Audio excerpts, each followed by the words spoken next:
We are on and popping. Yes, sir.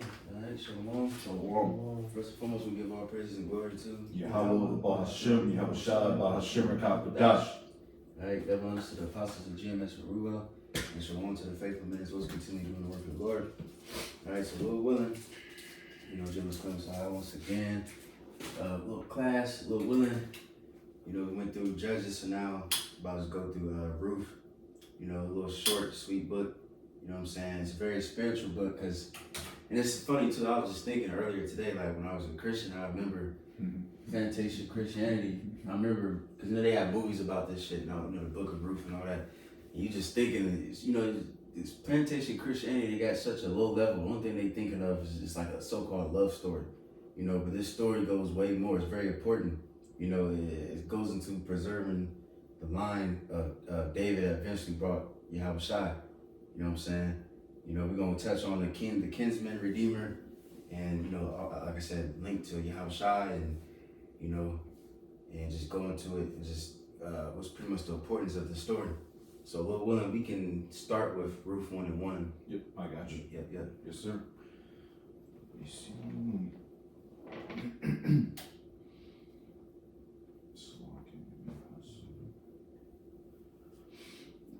This is Ruth, chapter 1, verse 1. It says, "Now it came to pass in the days when the judges ruled that there was a famine in the land, and a certain man of Bethlehem, Judah, went to sojourn in the country of Moab, he and his wife and his 2 sons." All right, so we're still in the time frame of the judges. It don't say specifically which judge was ruling at this time. But it's in that time, but you got it. Verse 2, "And the name of the man was Elimelech, and the name of his wife Naomi, and the name of his 2 sons Mahlon and Chilion, Ephrathites of Bethlehem, Judah, and they came into the country of Moab and continued there. And Elimelech, Naomi's husband, died, and she was left and her 2 sons. And they took them wives of women of Moab. The name of, the name of the one was Oprah, and the name of the other Ruth, and they dwelled there about 10 years. And Mahlon and Chilion died also, both of them, and the woman was left of her 2 sons and her husband. Then arose with her daughters in the law that she might return from the country of Moab, for she had heard in the country of Moab how the Lord Yahweh had visited his people and given them bread. Wherefore she went forth out of the place where she was and her 2 daughters-in-law with her, and they went on the way to return unto the land of Judah.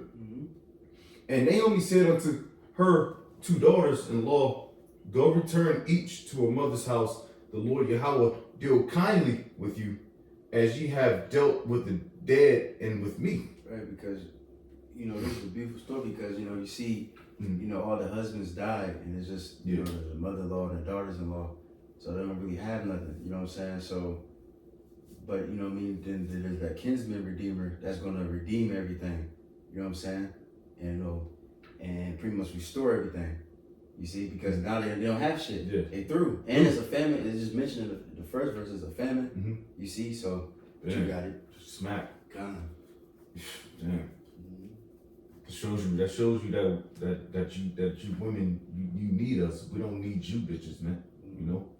Verse 9, "The Lord grant you that ye may find rest, each of you in the house of her husband. Then she kissed them, and they lifted up their voice and wept. And they said unto her, Surely we will return with thee unto thy people. And Naomi said, Turn again, my daughters. Why will ye go with me? Are there yet any more sons in my womb, that they may be your husbands? Turn again, my daughters, go your way, for I am too old to have an husband. If I should say, I have hope, if I should have an husband also tonight, and should also bear sons." That was a gift. "Would ye tarry for them till they were grown? Will ye stay for them from having husbands? Nay, my daughters, for it grieveth me much for your sakes, that the hand of the Lord Yahweh is going out against me. Right, see, and real quick, this is another quick little point, because it shows you that they understood that if something happens, that it was coming from the Lord. Mm-hmm. You know what I'm saying? Good or evil. Mm-hmm. This is another example. She said the Lord did this. She understood the Lord took out all the husbands, you know, and that's the situation they're in. Man. You know? Man. But you got it. Verse 14, and they lifted up their voice and wept again, and Oprah kissed her mother-in-law, but Ruth clave unto her, and she said, behold, thy sister-in-law is gone back unto her people and unto her gods. Return thou after thy sister-in-law. And Ruth said, entreat me not to leave thee, or to return from following after thee, for whither thou goest, I will go, and where thou lodgest, I will lodge. Thy people shall be my people, and thy power shall be my power. Right, and we can stop there, you know, because that shows you the faithfulness of Ruth. Mm-hmm. You know, she didn't want to leave that, you know, old lady by herself. You know, she was faithful, and hey, and the Lord's gonna bless her for that, because Ruth, she was a Moabite. You know what I mean? She was a heathen, but hey, even then, the Lord still blessed her because she still dealt. You know, and that's how it is. You know, certain heathen will help Jake out, and the Lord will look out for him. Oh, you know what I mean? Because hey, what the scripture says, bless those that bless you. You know what I mean? Yeah. Yep. So Lord willing, now we can just go to that article, the first one. You know what I mean? And jump back and forth from the scriptures from that. You know what I'm saying? Come on, I got it. This is gotquestions.org. It says, who is the true redeemer in the book of Ruth? Answer. It says, a redeemer is one who delivers or rescues someone by paying a price. To redeem is literally to buy out. A kinsman redeemer under the Mosaic law was a male relative who had the responsibility to act on behalf of a relative who was in trouble, danger, or need. The law of the kinsman redeemer is given in Leviticus 25 and 25. Can I read that really quick? This is the book of Leviticus 25. In verses 25, it reads, if thy brother be waxen poor, and have sold away some of his possession, and if any of his kin... Can you start one more verse up? 24. It says, and in all the land of your possession ye shall grant a redemption for the land. If thy brother be waxen poor, and have sold away some of his possession, and if any of his kin come to redeem it, then shall he redeem that which his brothers sold. And if the man have none to redeem it, and himself be able to redeem it. Right, so that's the beauty of the law too, because like now, obviously, you know, we don't got land, you know, America, you don't own shit. But you supposed to, every family's supposed to have land allotted to them. And if you broke, you need to sell that land, then somebody can buy it back, your nearest kinsman. You know what I'm saying? And to pretty much redeem you. You know, and I think there's another law too, or another scripture, I forgot exactly where it's at, but it says after 7 years, somebody sells you land, they gotta give it back to you. You know what I mean? So the Lord's always looking out. But another one real quick. So let me go to my notes. Can somebody get Numbers 27 and 8? Yes, sir. This is the book of Numbers 27, chapter 27, verse. Excuse me, give me I hate this. Hold on, I got it. let me see something real quick. Matter of fact, we're gonna say that for later. So like it. But you go keep reading on that thing. Article. Con. It says, if one of your fellow Israelites becomes poor and sells some of their property, the nearest relative is to come and redeem what they have sold. This law is key to how events in the book of Ruth take shape. Right, and real quick too, also there's another law, like for if somebody kills you or somebody kills your family member, you're supposed to avenge that person, the avenger of blood. You know what I'm saying? But we might touch on that too at the end, but you got it. It says Ruth approached, paragraph 2, it says Ruth was the Moabite daughter-in-law of Naomi, a Judean. Both were widowed, and Naomi was being forced to sell her late husband's property due to their extreme poverty. Ruth went to glean in nearby fields to help provide something for them to eat, and she happened to come to a parcel of land belonging to Boaz. And real quick, we can just touch on that real quick. Ruth 2, was it 2 and 3?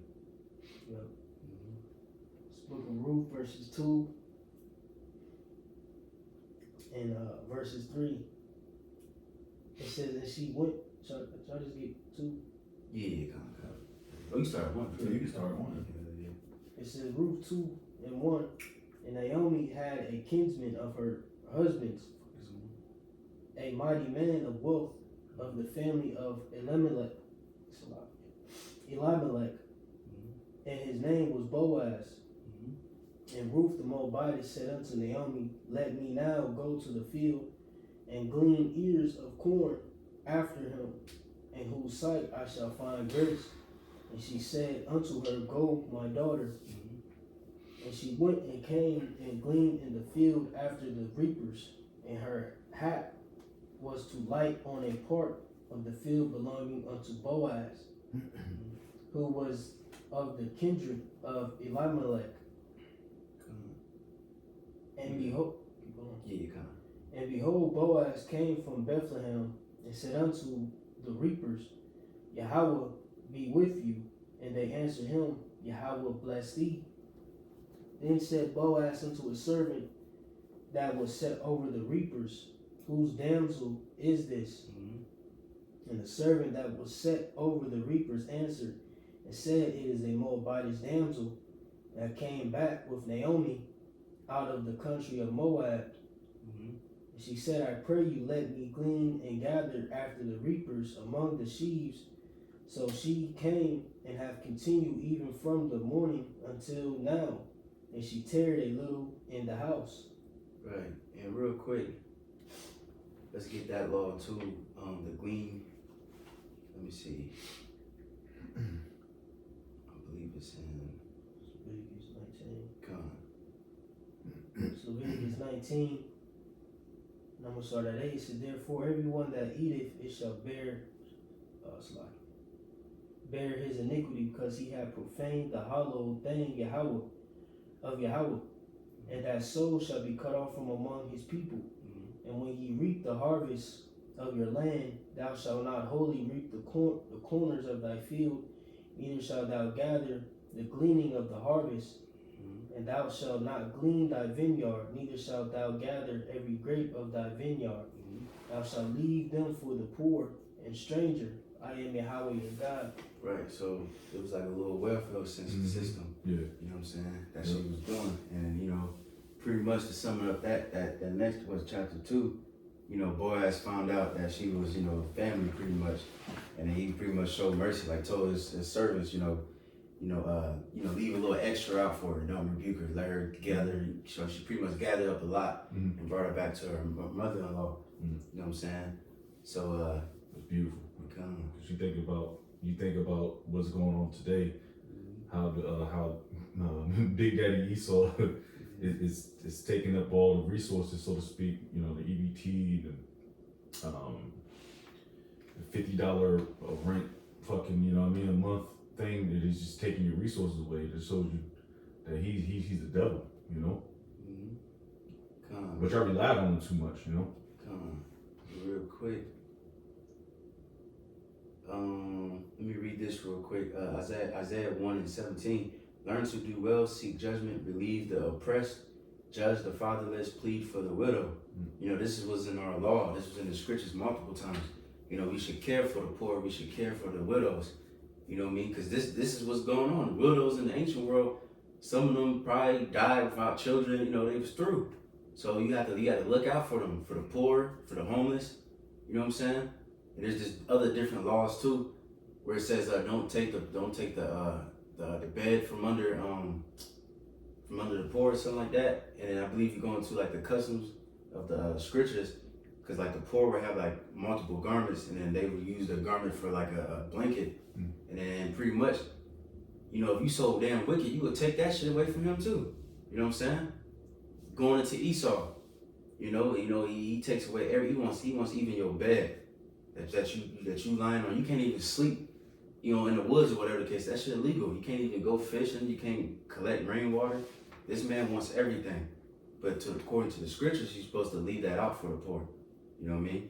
But we can go back to the article. Come on. It says, you know, and you know, it's like, but the Lord is just pretty much just building everything up, building up the story for the main, pretty much the main event. The main point is about to come up, but you got it. come on.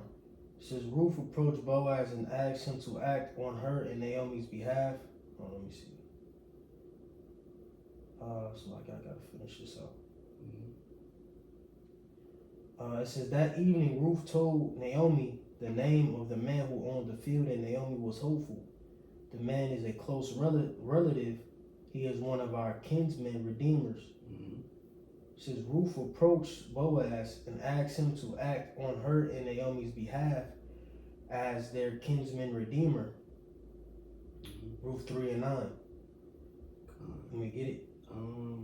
Let me see. Yeah. Let me see though. We might be able to. You start at 7. This is Ruth chapter 3 and verse 7. And when Boaz had eaten and drunk, and his heart was merry, he went to lie down at the end of the heap of corn. And she came softly and uncovered his feet and laid her down. And it came to pass at midnight that the man was afraid and turned himself, and behold, a woman lay at his feet. And he said, Who art thou? And she answered, I am Ruth, thine handmaid. Spread therefore thy skirt over thine handmaid, for thou art a near kinsman. Right, so spread thy skirt over thy handmaid. You know what I mean? Because there's really no, because, you know, what the scholars pretty much, they try to see what that technically means. But the only closest thing we can really get is real quick, is somebody get Ezekiel 16 and 8. You know, pretty much she was proposing to him. You know what I mean? Yeah. Because some people would think like, well, she's trying to get him to have sex, but nah, it was a proposal. You know. What'd you call for? Okay. Ezekiel 16:8. It says, Now when I passed by thee and looked upon thee, behold, thy time was the time of love. And I spread my skirt over thee, and covered thy nakedness. Yeah, I swear unto thee, and entered into a covenant with thee, saith Yahweh God, that thou becamest mine. Right, so the Lord is talking to Israel, you know, symbolizing, he said, I spread my skirt over thee, and covered thy nakedness. You know what I mean? So it's like, and I believe a different translation will say, I spread my wings over. That's what you do to a woman, you know what I mean? You're supposed to spread your wings over and take care of her, protect her, all that good stuff. You know, so when she asked spread your skirt over me, that's what she was going into. You know what I mean? Pretty much marriage. But let me see. I think there's some more. You can keep going on that one. All right. Verse 10. And he said, Blessed be thou of the Lord Yahweh, my daughter, for thou hast shewed more kindness in the latter end than at the beginning, inasmuch as thou followest not young men, whether poor or rich. Right, because Ruth, see what I'm saying, she was in the spirit. Like she wasn't going after young, because she could have married anybody. You know what I mean? She could have went back to her own home and just married some young, you know, strong man. Boaz was a little bit older. You know, I believe it said it somewhere in earlier verses. You know what I mean? But her mind was like, nah, I'm about to go to him because he's the nearest kinswoman. I'm going to look out not only for myself, but also for my mother-in-law. You know what I mean? Because we both broke as hell. You know, we need somebody to help us, you see? But you got it. And through the spirit, that's how, you know, we represent, you know, the woman. Because we could have went to the other guys and Esau, followed after all that bullshit. But no, we seeking out the Lord, Yahweh Shah, our kinsman redeemer. You see? But you got it. Verse 11. And now my daughter, fear not, I will do to thee all that thou requirest, for all the city of my people doth know that thou art a virtuous woman. Proverbs 31. Mm-hmm. And now it is true that I am thy near kinsman, howbeit there is a kinsman nearer than I. Right, and so pretty much there was another one, and I believe he's going to touch if you go back to the article.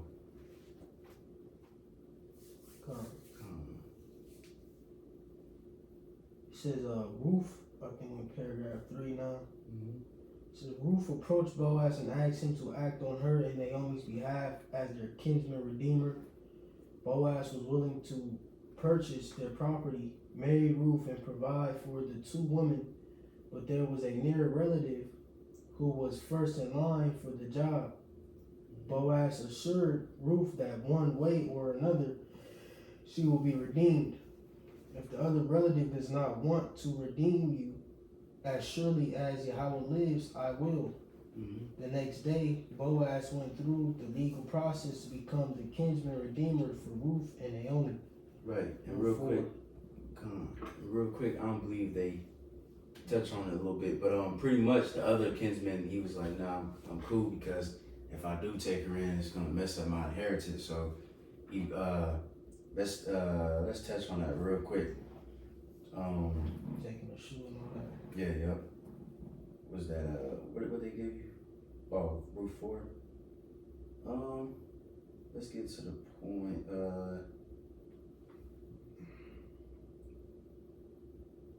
Let me see. You can start at 5, but pretty much he gathered up 10 elders and sat on the gate, by the gate, and they was discussing who's going to take on this responsibility. But you got it. This is Ruth chapter 4 and verse 5. Then said Boaz, what day thou buyest the field of the hand of Naomi, thou must buy it also of Ruth the Moabitess, the wife of the dead, to raise up the name of the dead upon his inheritance. Right, and real quick, what does that mean, to raise up the name of the dead upon his inheritance? Because not only are you supposed to buy back the land, but because the wife, Ruth, she didn't have no children. Mm-hmm. So now we can go into that law. What is it? I believe it's Deuteronomy 25 and 5. Deuteronomy 25:5, it reads, if brethren dwell together, and one of them die and have no child, the wife of the dead shall not marry without unto a stranger. Mm-hmm. Her husband's brother shall go in unto her, and take her to him to wife, and perform the duty of an husband's brother unto her.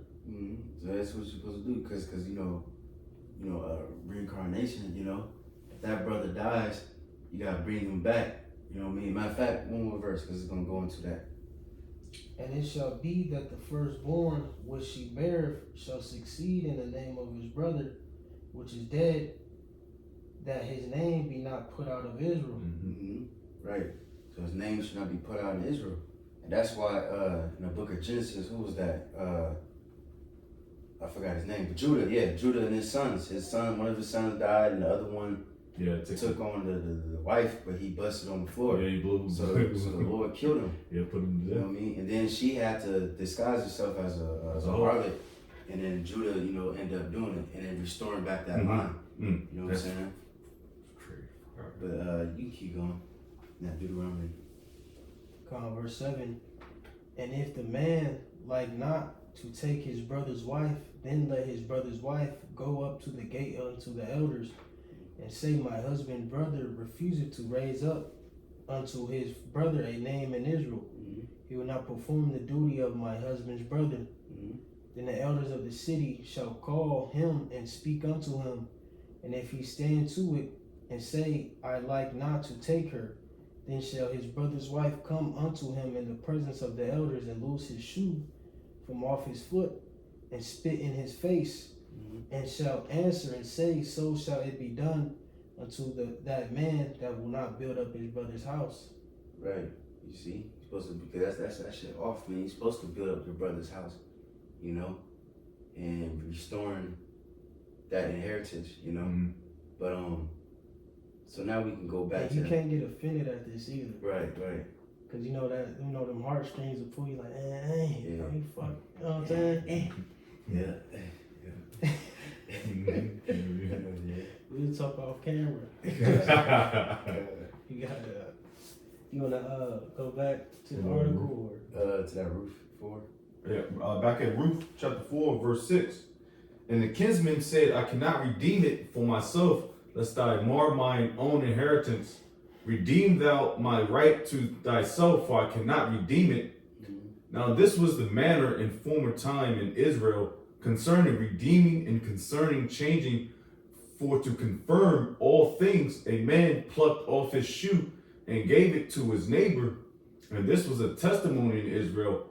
Therefore the kinsman said unto Boaz, buy it for thee. So he drew off his shoe, and Boaz said unto the elders and unto all the people, ye are witnesses this day that I have bought all that was Elimelech's, and all that was Chilion's and Mahlon's of the hand of Naomi. Moreover, Ruth the Moabitess, the wife of Mahlon, have I purchased to be my wife, to raise up the name of the dead upon his inheritance, that the name of the dead be not cut off among his brethren, and from the gate of his place. Ye are witnesses that this day and all the people. Right, real quick, before we gonna come back to that, but real quick, I'm gonna read this precept because man, the Lord is beautiful. You know, so Boaz, you know, he redeemed the land, he bought the land, and he bought Ruth to to continue that line, and then of course it's gonna go into it. Goes into that line, goes into David and Yahushua, so on and so forth. You know what I'm saying? But real quick, Matthew 22:32, it says, I am the God of Abraham, the God of I am the God of Abraham and the God of Isaac and the God of Jacob. God is not the God of the dead, but of the living. You know, so we look at it, man, and the Lord is beautiful. You know what I mean? Because, you know, sex and all that is not just about pleasure and all this bitch got a nice booty and all that. Nah, he was thinking bigger. He was thinking legacy. You know what I mean? And the scriptures, the law. Hey, I gotta redeem this. This is my family, right? You know, my nearest kinsman. You know, so I gotta redeem. Not just, oh, this bitch fine. No, there's more than that. You know what I'm saying? But we can go finish that article and then go back to that. Yeah, like men had a bigger outlook on, you know, like you said, legacy and all that thing, and you know, your reputation. And you gotta think these men were in Moab for a while, so it was like, you know what I'm saying? Like who was gonna raise their name back up? Like, how would they have been known amongst their, you know, their true peers? Right. They weren't in that land. Right. You got it. To the article. Mm-hmm. Con, this is we finishing up the paragraph. It says Boaz assured Ruth that one way or another she would be redeemed. If the other relative does not want to redeem you, as surely as Yahweh lives, I will. The next day, Boaz, watch, that's what he said to her. That was a phrase. It says, the next day, Boaz went through the legal process to become the kinsman redeemer for Ruth and Naomi. Ruth 4, 1 through 10, just went through. It says, later a child, Obed, was born to Ruth, and this child eventually became the grandfather of King David. And we're going to read that. Matter of fact, let's go back to that Ruth 4. Back at Ruth 4, chapter 11. Ruth 4, verse 11, excuse me. And all the people that were in the gate, and the elders said, we are witnesses. The Lord made... You can start at 12. Yes, sir. Verse 12. And let thy house be like the house of Perez, or Pharez, whom Tamar bare unto Judah, of the seed which the Lord Yahweh shall give thee of this young woman. So Boaz took Ruth, and she was his wife. And when he went in unto her, the Lord, our power, gave her conception, and she bare a son.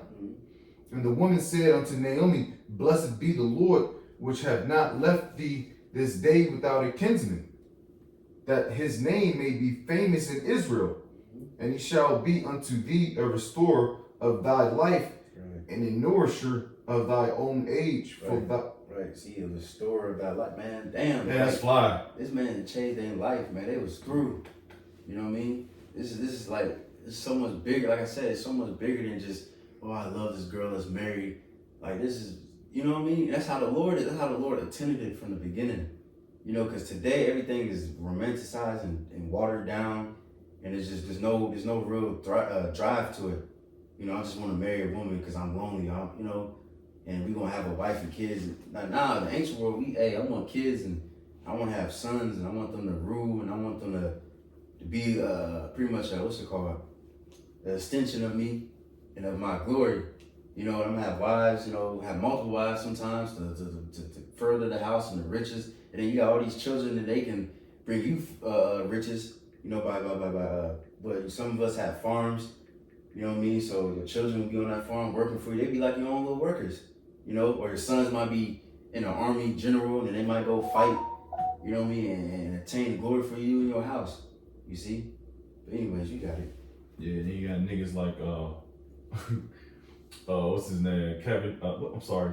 Magic Johnson. Oh yeah. He got his son. This nigga 6'8", and these niggas wearing stilettos and shit, man. Through. Yeah. Fuck this whole lineage up, man. Yeah.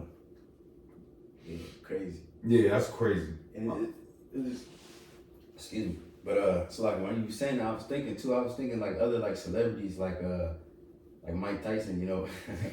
That nigga, he said like his sons don't want him in boxing at all. You know, just do something else. But you should be telling you know what I mean? Because your children, they gonna grow, especially if you're famous, they gonna be looking up to you. They might want to do something that you're doing. Or you might be a boxer, I want to be a boxer too. You might be a singer, I want to be a singer too. And you should tell your children to do that. I'll be like the Jackson 5. Everybody got talent, everybody making money. It's just flourishing, you know? Yeah. But this I hate this world, man. This America is just, everything is just nothing but pleasure. There's no glory to it. There's nothing. It's just pleasure. You see? But you got it. Verse 15. And he shall be unto thee a restorer of thy life and a nourisher of thine old age, for thy daughter-in-law, which loveth thee, which is better to thee than 7 sons, hath borne him. Mm-hmm. And Naomi took the child and laid it in her bosom and became nurse unto it. Mm-hmm. And the woman, her neighbors, gave it a name, saying, there's a son born to Naomi. Right, and you notice the women, they was wooed, they was happy as hell. Yeah. But now today versus today, they would be happy for, they probably celebrate some abortion. Yep. You know what I'm saying? Or giving the child away or some shit. You know? But it's all good though, because guess what? The Lord gonna bring that shit back. Because what the scripture says that, I think Peter says she's gonna be saved in childbearing. So let these women get born all the children you want. Because that day when that comes, you know what I mean? Y'all women gonna want the seed of the righteous men. You see? But you got it. Back at it. It says, saying, there is a son born to Naomi, and they called his name Obed. He is the father of Jesse, the father of King David. Mm-hmm. Now these it's fire, man. That's just wooing. It says, now these are the generations of Perez. Perez begot Hezron, and Hezron begot Ram, and Ram Nahshon, and Nahshon begot Salmon, and Salmon begot Boaz, and Boaz begot Obed, and Obed begot Jesse, and Jesse begot King David. Right, which we know the Lord sprung out of there. We can get a Hebrews. Yeah, kind of. Gotcha. This is Hebrews chapter 7. And also too, can we get that Matthew 1:1 and 1? We read that Matthew after we read that, because This is the book of Hebrews chapter 7 verse 14. Oh, come on, give me a second. God damn. It says, for it is evident that our Lord sprang out of Judah, of which tribe Moses spake nothing concerning the priesthood. And that's pretty much it. yes, sir. Yeah. So now we get that Matthew 1, and then you can stop at 17. Con, it's Matthew 1 at the top. Right in it, if you read it in Luke. Well, can you get that too? No, I mean, it don't matter. Come. But it link it all the way back to Adam. Come. That line Come. for you Christians. This is Matthew 1. At the top, this is the book of the generation of Yahweh Shah HaMashiach, the son of David, the son of Abraham. It says Abraham begat Isaac, and Isaac begat Jacob, and Jacob begat Judas and his brother. And it's so it's a spirit, because we know, these the spirits that go back to Yahweh Shai. You know what I'm saying? Yeah. And it how it writes it in Matthew, the first chapter, first verse. Abraham begat Isaac, and Isaac begat Jacob, and Jacob begat Judas and his brethren. Right, Judas is the Greek version of saying Judah. You know what I'm saying? It says, and Judas begat Pharez and Zara of Thamar, and Pharez begat Ezron, or it would be Hezron. And Ezron begat Aram, and Aram begat Aminadab, and Aminadab begat Naasson, or Naason, and Naason begat Salmon, and Salmon begat Boaz of Rahab, and Boaz begat Obed of Ruth, and Obed begat Jesse, and Jesse begat David the king, and David the king begat Solomon of her. David the king. Sorry. That had said it. My fault. You got it done. That had been the wife of Urias, and Solomon begat Rehoboam, or Rehoboam. Rehoboam begat Abiah, and Abiah begat Asa, and Asa begat Jehoshaphat, and Jehoshaphat begat Jeram, and Jeram begat Ozias, and Ozias begat Jotham, and Jotham begat Achaz, and Achaz begat Ezekias, and Ezekias begat Manasseh, and Manasseh begat Ammon, and Ammon begat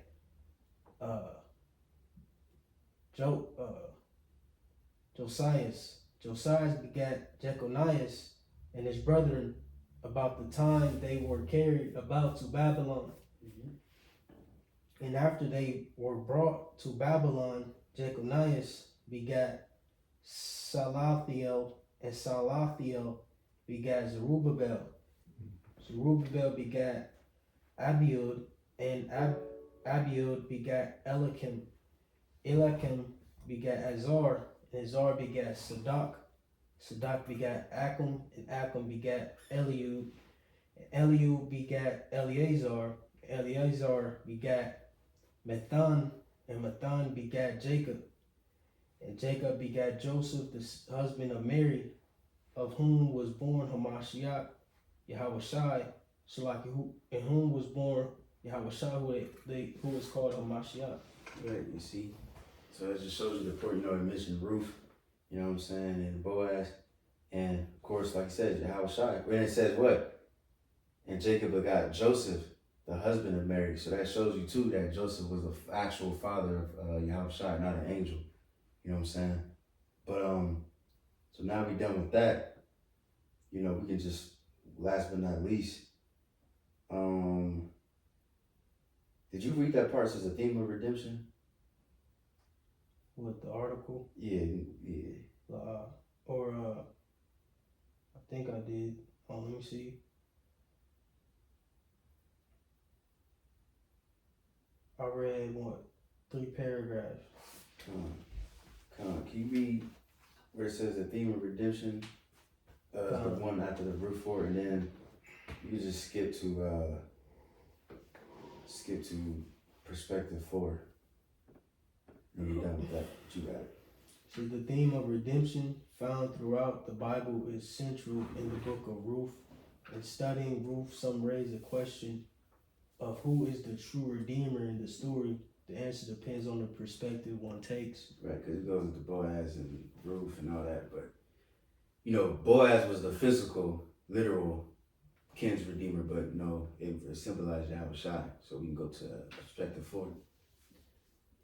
Perspective 4 reads, it says, Yahweh is the true redeemer in the book of Ruth. We know that the Lord God is the ultimate redeemer. Psalms 106:10. Can you read that one, and then Can you get Isaiah 48 and 17? And I'm just gonna read that Galatians 3. You want that first? Yeah, it don't matter, whoever. Oh, okay. Isaiah chapter 48, verse 17. Thus saith the Lord Yahweh, thy Redeemer, the Holy One of Israel. I am the Lord thy power, which teacheth thee to profit, which leadeth thee by the way that thou shouldest go. Mm-hmm. Right, Most High is our Redeemer. And then what Yahweh said? He said, the Lord gave everything into my hands. You know, even the believers, he said, the Lord gave them into my hands and nobody can pluck them out. Mm-hmm. You know, so Yahweh, he's our nearest kinsman redeemer. You see? But you got that Psalms? Psalms 106 and 10. It says, and he saved them from the hand of him that hated them and redeemed them from the hand of the enemy. Mm-hmm. Redeemed, you know. But I'm gonna get this, 1 Peter 1 and 18. It says, for as much as you know that ye were not redeemed with corruptible things as silver and gold, just like Boaz, that was a physical, literal example. You know what I'm saying? But we know all examples in the scriptures is first spiritual. You know what I mean? Like even like the holies of holies, you know, things like the high priest. You know, we got a high priest in what? In the heavens, just like we got on the earth. Right? But it says, you were not redeemed with corruptible things as silver and gold from your vain conversations received by tradition from your fathers, but with the precious blood of Mashiach, as of a lamb without blemish and without spot. You know what I mean? So this time the Lord redeemed us through his blood. You know what I mean? You know, his sacrifice on the cross. And real quick, I got one more scripture. Can somebody, it's the one where it says you were brought with a price. I know it's in the New Testament somewhere. Say it again. You was bought with a price. Like your body's not your own. And then whatever else y'all got, then we can close out. This is 1 Corinthians 7:23. Says, ye are bought with a price, be not ye the servants of men. Mm-hmm. Right, we was bought with a price, man, and the Lord paid that price. You know, Let me read one up, Salaki. Gone. It says, verse 22, it says, for he that is called in the Lord, being a servant, is the Lord's free man. Mm-hmm. Likewise also, he that is called, being free, is Hamashiach's servant. Mm-hmm. Ye are bought with a price, be not ye the servants of men. Gone. The way he said the truth gonna set you free, you gonna be free indeed. You know? But then just like Boaz bought Ruth, Yahushua bought us, he said, well, appear to you have the Lord as a chaste virgin, you know? So Lord willing, you know, that's pretty much, anybody got anything else? Nah, I pretty good, but I'm good. Come. But yeah, man, that pretty much, you know, concludes all of the lesson. You know, the conclusion of the matter is, the Boaz redeemed. Oh, that's the spirit. I had that. I'm quoting that precept too. Which one? The conclusion of the matter. Oh, come. No, that's good. That's good. He redeemed the land. He redeemed the wife, the children, the bloodline. Same thing for us, man. May the Lord make a swift move on us so he can hurry and deliver us. And we can be the wife of the Lord, Yahushua, you know, forever and ever, and get out of this damn poor, destructive state that we in. But with that, hopefully that's edifying. We give all praises and glory to Yahweh, Bahashem, Yahushua, Bahashem, Rakakwadash. and it belongs to the apostles GMS Ruel, showing us our brothers in this work that we can say shalom. Shalom, shalom.